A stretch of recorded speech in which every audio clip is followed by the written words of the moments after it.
নমস্কার, সকলে কেমন আছো? আশা করছি সকলে ভীষণ ভালো আছো।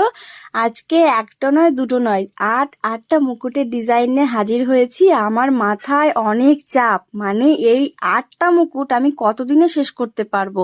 তার জন্য রাত্রি জেগে জেগে আমি কাজটা করছি, যাতে খুব তাড়াতাড়ি শেষ করতে পারি আর নতুন আবার মুকুট বানাতে শুরু করতে পারি। কাজটা এমনই, তুমি যে তাড়াহুড়ো করে করবে সেটার কোনো রাস্তাই নেই।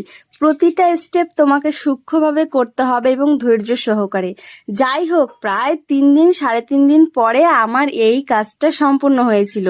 সবগুলো ডিজাইন তোমাদেরকে দেখিয়ে দিচ্ছি, তোমাদের কোন ডিজাইন পছন্দ জানাবে, আর যদি নিতে চাও এই নাম্বারে হোয়াটসঅ্যাপ করে নিও। আমার তো সবগুলোই পছন্দ হয়েছে, যেহেতু আমি নিজে হাতে খুব যত্নে তৈরি করেছি। মুকুট বানানোর সময় কষ্ট হলেও যখন এর লাস্ট ফিনিশিংটা দেখি সত্যি আমার মনটা ভরে যায়। এত সুন্দর যে কি বলবো। তোমাদের কেমন লাগলো অবশ্যই জানাবে। তাহলে চলো, টাটা।